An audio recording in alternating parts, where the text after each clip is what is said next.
Welcome back to the weekly market analysis for the week ending February 23rd, 2024, almost to the end of February. Thank you for tuning in here. I'd just like to, ahead of time, just say I apologize about my voice. I'm fighting a little bit of sickness here. Hopefully that doesn't get in the way of what I'm going to communicate with you guys today. But we'll jump in, and obviously the big news this week is that NVIDIA saved the markets, or did it? I don't know. We're going to look at it though. We're going to take a look at what's been going on in markets. But before we do, I'd like to remind you to hit the like button and subscribe to the channel. Don't forget to follow me on Twitter at Mr. J. Thomason. You can also subscribe to my weekly newsletter at befinanciallyfree.substack.com. The links to both of those are in the description of the video below.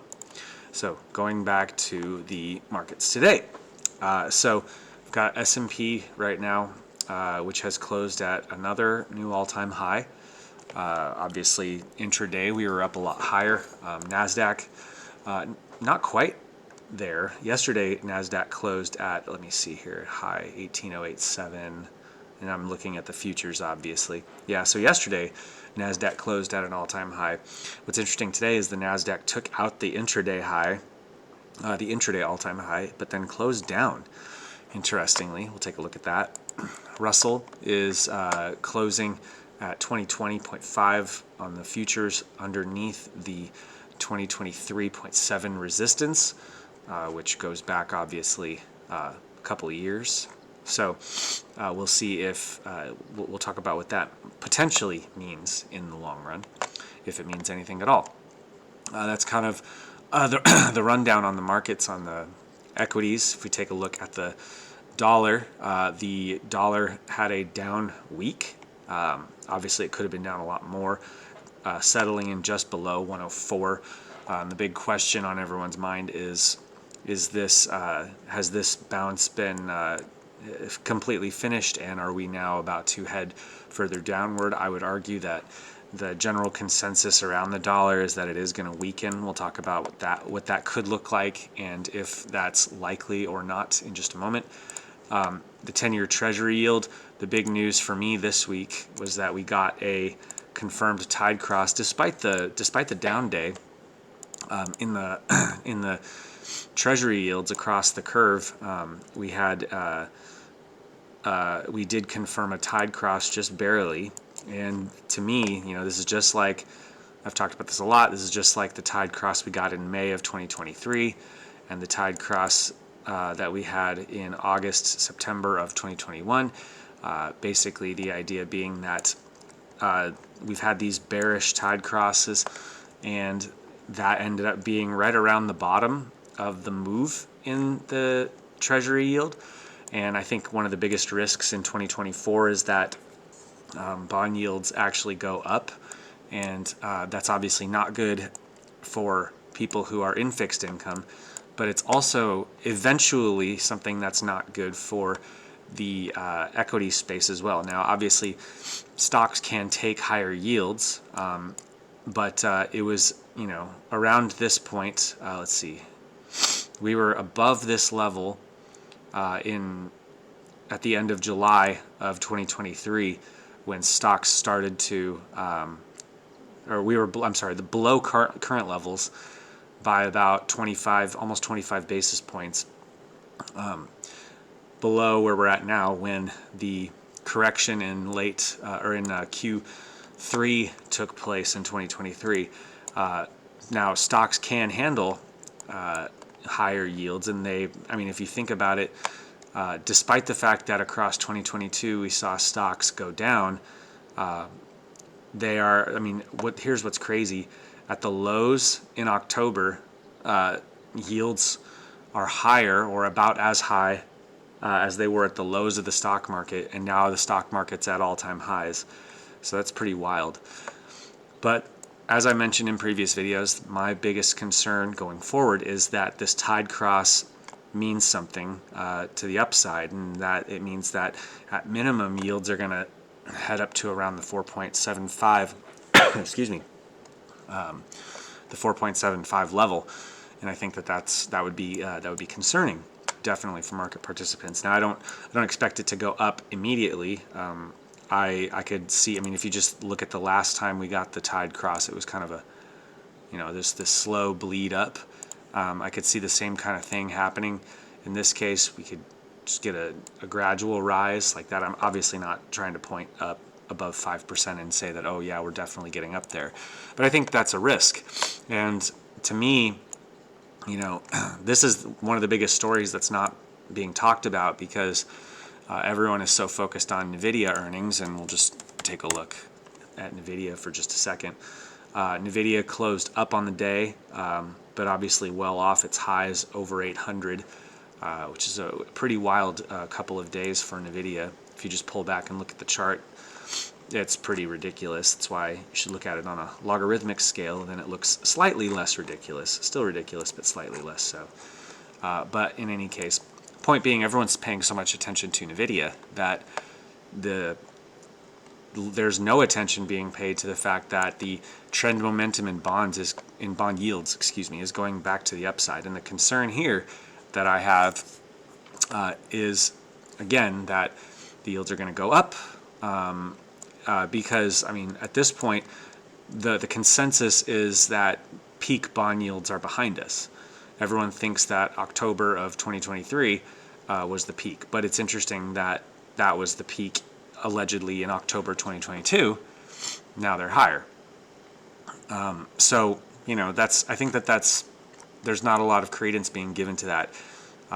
So, and if I pull up my probable range indicator, it's not just the tide is crossing, but it's also the range momentum is to the upside. The volatility is favoring upside in this. So I think that's something that we should be paying attention to and going forward. And I obviously am on a weekly basis, not just in these videos and not just in my own day-to-day, but also in my weekly newsletter.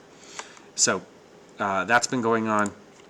Bitcoin here has been kind of coming off the last few days. It's interesting to note that Bitcoin has not appreciated along with the other risk assets over the last 2 days, which maybe surprises some, maybe doesn't surprise other people. But I do think it is interesting when you are seeing, when you're not seeing the same kind of price action in the most risky assets like crypto.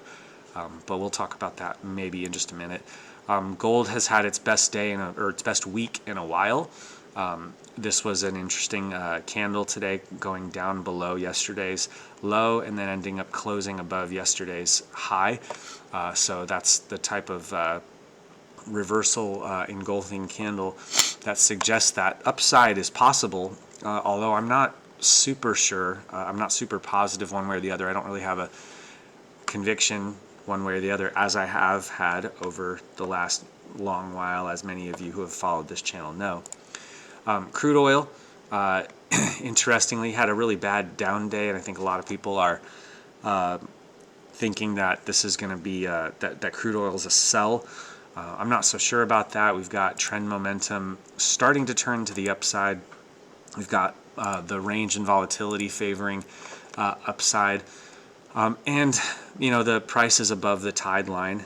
Tide line is still showing bearish tide, but this is something that I think could turn to the upside if we get a couple more maybe another up week, 2 weeks or so, or if any up moves are violent enough to pull the tide line up a little bit quicker. That's obviously a possibility as well.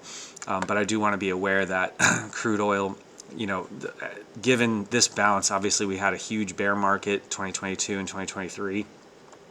Had a bounce in kind of Q3 of 2023. Q4, it's basically come straight down. And I think a lot of people maybe who are the bears, crude oil is so interesting. There have been so many energy bulls. Everybody, ever since going back to here, have been talking about oil 150 or 200 or 250. And they were saying that all throughout this bear market in oil. And then nobody wanted to buy crude down here. And then nobody wanted to sell crude up here. And I'd just like to remind everybody how I was probably the only crude bear right at the top here back in September. You can go check Twitter and see the evidence of that. And then in this case, I think the failure to make a lower low, you see we had all these different lows back in between March and July of 2023. We failed to make a lower low there, and now we're starting to make a little pattern of kind of short-term higher lows. And so we haven't, well, we do have a higher closing high here, but obviously that remains to be seen what's going to happen. But I think right now, crude oil rising is a risk to markets as well. So let me go back and let's take a look at S&Ps here. I drew in, excuse me, I drew in this, let's get rid of these indicators here. I drew in this trend line. I think this is the trend line that the market is respecting right now. In fact, if you want to clone this trend line, then it's not so much that you get a clean touch. You only get one touch really, or two touches up here, kind of in the middle. But it's more if you go to the prevailing trend right about there, then not only do you catch the tops from kind of like some of the price action in November, but you also catch where price tested it as support in December, broke back below, and the market has basically been respecting this ever since. So it's pretty narrow and defined trend. I don't really care about the top side. I more care about the bottom side, because you always want to manage your risk around clear levels. And upside is when you're at all-time highs. Upside is unknown. So you can try to look for it if you want, but there's no real. I bet you the time will come where a lot of people are going to start drawing trend lines like this. Oh, maybe they already did. I don't know, but they're going to start drawing like this trend line, perhaps something like that. You'll start to see a bunch of bearish trend lines being drawn there. But we're just watching this because we want to watch for a potential breakdown below, if it were to happen. Not saying it will, but if it were to happen, to get an idea of when the trend has lost its footing. So a lot of people were watching this trend line. Obviously, we broke it, but the trend has price has resumed back above, so we're just modifying this trend line a little bit. So can we expect that the trend will continue in the stock market? So there's a couple of things that I want to look at. We'll first look at AAII sentiment. And so the sentiment did get a little bit more bullish, but we're not in a situation where it's overly bullish to the point where you should be expecting pullbacks. If you look at it on the time series, with obviously the green line being the bulls, the red line being the bears, obviously we have some more room down that we could go, some more room up that we could go on that chart. And then if you look at the bull bear spread, we are close to a 1 sigma deviation, but obviously not anywhere near the highs that we've seen in terms of the spread. So I do want to point that out. Once again, we've got flows data that came in, and actually the flows in terms of being net positive equities, it actually improved over the last week according to the most recent data, but it still gives the impression that investors are far too short as far as this goes. So from a sentiment and flows standpoint, you get the sense that they're, no matter what price has done, I think like the biggest problem with investors is that they're looking at this and they're saying, wow, it's unprecedented that this could happen so quickly, and everyone is trying to fade price. And it's hard to really find a reason to, other than to say like, oh, it's overvalued. You've got people on CNBC that are just in utter disbelief at where the markets are. And they continue to say, oh, it's not sustainable, but they were saying that all throughout 2023 as well. So I think that's important to point out in terms of the sentiment. There are a lot of people on the sidelines, probably because that's what bear markets do to you.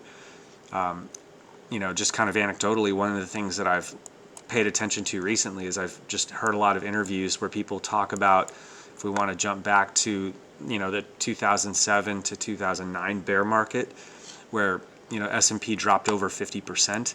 or if you want to go to the dot-com bubble where the S&P dropped about 50%, bear markets destroy people. Like, bear markets make people not want to invest. And who knows, for all we know, this 30-ish% drop in the S&P 500 in the 2022 bear market, maybe a lot of people are convinced that stocks are too risky, right? So maybe there is cash on the sidelines. Whatever the case may be, you got to trade the market that is in front of you, not the market that you wish you had. So I would say that. I think another thing that was something that was interesting to me today, I'm not sure if this is bullish or bearish, but the VIX fell. The VIX has obviously come down quite a bit, including yesterday from its high. The VIX is down almost 15% from yesterday's intraday high, and was down over 5% today. But I'm not sure if that's a positive thing when you consider that the NASDAQ was red on the day and the S&P was nearly unchanged. You would think, I mean, how many times have we seen on Fridays the VIX just get crushed? There's been so many Fridays where the VIX has been down, including like Friday, January 19th, VIX was down 5.74%. If you go to that same day on the S&P was up almost 60 points, over 1%. So you would think that you would get much better price action on that, all things considered, when the VIX is that low. And with a lower VIX, there is more room for equities to continue to go to the upside. But I just think that that's a curious issue. Right, I've already talked about I talked about yields, but I want to talk about the dollar for a second. The dollar is at a really interesting spot because the trend momentum, the counter trend momentum to the upside looks like it's waning, and yet at the same time, price is still, like, price had an opportunity to come below the tide line yesterday, and had price come below the tide line and stayed there, then I would have been like, well, the dollar is probably going to go back down. But in this case, it almost looks like it tested that level, and you can kind of see that level from a horizontal standpoint, about 103,600, seems to be support. And so the concern here is if we get more upside in the dollar next week, then we could get a bullish tide cross on the dollar. And the last time we had a bullish tide cross on both the dollar and on yields was between September and the end of October, right? That was the last time that kind of started, and of course we know what happened with asset markets. So I think that's something that we need to take into account as well, because the bear market obviously the bear market had dollar and yields of 2022, had dollar in bullish tide and yields in bullish tide. I think we have to be concerned about times when that takes place. So we'll be watching this closely next week. Now, a lot of people think that, that's like, people have been pointing, well, there was a positioning issue. Let me go to my Euro futures really quick. There was a positioning issue where Euro was getting actually really short. Speculators were getting really short the Euro. And it's entirely likely, and I haven't been able to update my positioning charts yet today, but it's entirely likely that this chart is, or that maybe, who knows if speculators got shorter or longer, but we're looking basically at the key issue here is the Euro going to continue to the upside, or is it going to roll back over and go to the downside? This is, I think, what everyone needs to be laser focused on.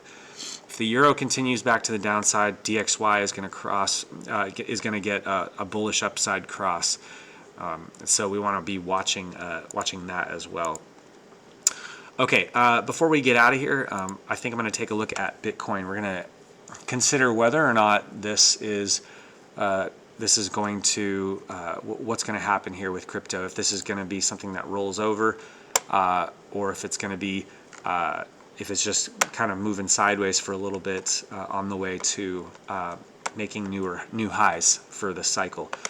Obviously, we've got in March and April, sometime in March or April, we're going to get the halving. I think it's scheduled. I think it's not scheduled. I think it's right now being assumed it's going to be early April, so we'll kind of see, but we're basically less than 2 months out from the halving. And if you want to go back to, let me go to a log chart on the weekly. If you want to go back to when the halvings have taken place, there's almost always been something of a pullback right after the halving, and then of course that's usually when the bull market gets started, and that's been the case in almost every cycle. Obviously in 2012 it was just a teeny tiny pullback before we went off to the races. So as we get closer to that, I think it's going to be important to consider whether or not Bitcoin is indeed going to have a pullback or not. I mean, we're getting to the point where probably these levels that you just saw, unless we have some sort of black swan event, probably won't see prices. Maybe we'll say prices below 32,000. We'll probably never see that again, and perhaps not even below 40,000 ever again. So, everybody's saying Bitcoin's too expensive to buy here. I just would like to remind everybody that, when Bitcoin was back above 10,000, in 2020 after the huge 50%, 33% on a weekly basis crash, everyone thought 10,000 was expensive, and now we're 5 times above that. So, just want to make you aware of that. So there's that. That's something to consider. But one of the things that I built, I want to say a couple of years ago, as we were watching kind of the bear market unfold, was in 2022. So a little about 2 years ago, I built this tool, and it's been pretty reliable as a place to find tops and bottoms over the course of Bitcoin's price history. And one of the things that I note is that typically, at least on the other side of the halving, in each cycle, once you get above the green line and the halving happens, you're pretty much, never going to see the levels prior to that again, the lows, I should say, prior to that. So we are above the green. And so the halving is going to come up at some point, and I would imagine, if you just look at the green lines, like all the lines, they are sloping upward. So I think there's actually potentially there's a huge potential here for this halving cycle, and if it follows, obviously nothing is guaranteed, but if it follows the same kind of pattern as in history, we could see a huge move to the upside during this halving. All that is to say is, as long as price is above the white line, then you could call it a bull market, and that's pretty much been the thing that has held, across time. So if you just look back here, every time it's below, it's a bear market. Every time it's above, it's a bull market. So as long as price stays above, then we're in pretty good shape. And go figure, that white line is at 32,500 right now. So things look pretty good. So we might get, obviously, in crypto, you have to be prepared for 30-40% pullbacks, but more than likely, over the next year, over the next year, Bitcoin's price is going, how can I put this, going up. So just keep that in mind. All right, I think that's where I will cut it off for today. Thank you for bearing with me, and I will see you guys next time.